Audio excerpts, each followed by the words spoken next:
Depuis le 11 mai se joue un épisode crucial de la crise sanitaire, où le long terme se noue sur quelques semaines et sur lequel s'est centrée la troisième vague de l'enquête dirigeant menée par Xerfi. La remise en marche de l'économie en sortie de confinement détermine l'orbite sur laquelle se replace durablement l'activité. C'est maintenant l'épreuve de vérité pour les autorités monétaires et budgétaires. Jusqu'à quel point leur activisme visant à faire en sorte que le pouvoir d'achat ou le tarissement des trésoreries ne soit pas un facteur bloquant d'un retour à la normale de l'activité porte-t-il ses fruits?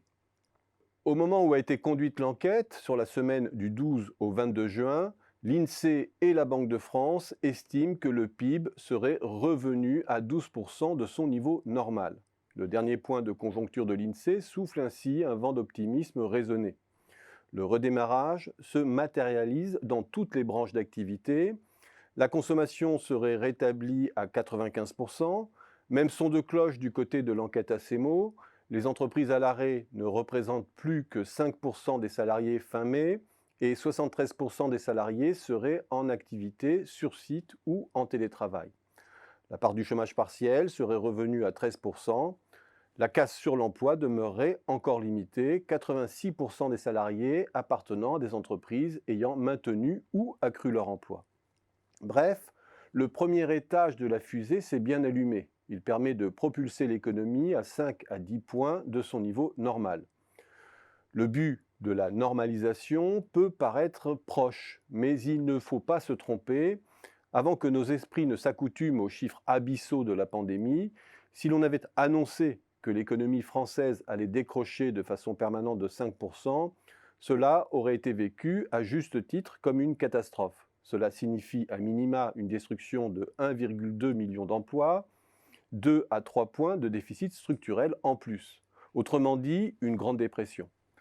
Or, ces quelques points qui nous séparent de la normale sont aussi les plus difficiles à rétablir et ils feront toute la différence à moyen terme. La troisième vague de l'enquête Xerfi confirme que la remise en route de l'économie s'opère réellement. Non, la très grande majorité des entreprises n'est pas piégée dans un syndrome du zombie et ne s'est pas accommodée du confort d'une quasi-nationalisation de fait. Quant à l'inquiétude rampante que les salariés seraient récalcitrants à réoccuper leur poste de travail, il faut la relativiser.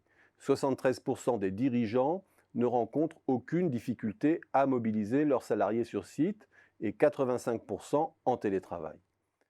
Les entreprises ne sont plus à la mi-juin que 3,8% à être à l'arrêt complet. L'intégralité des entreprises de l'industrie et du bâtiment ayant repris leur activité. Et 44% sont déjà repositionnés sur une activité normale, près de la moitié dans l'industrie et la construction.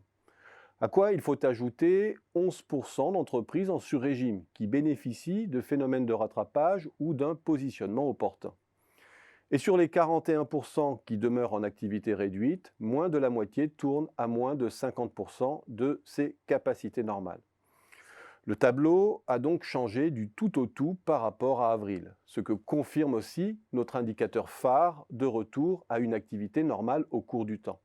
À l'épreuve des faits, à la mi-juin, les anticipations de retour à la normale sont rehaussées sur 2020 par rapport à l'enquête menée à la mi-mai.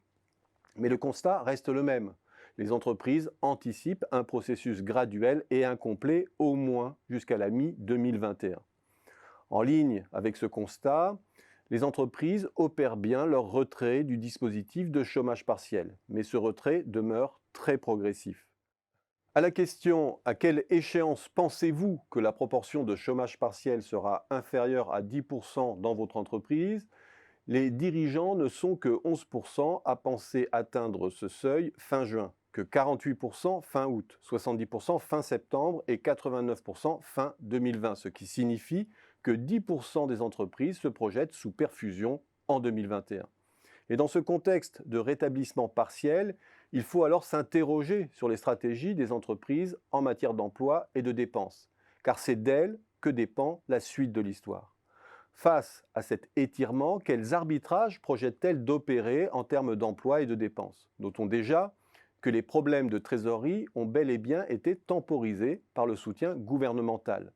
Mi-juin et jusqu'à fin juillet, une très petite minorité d'entreprises affrontent des difficultés aiguës. Le problème n'en reste pas moins prégnant d'ici la fin de l'année, au moment même où le redémarrage mobilise de la trésorerie.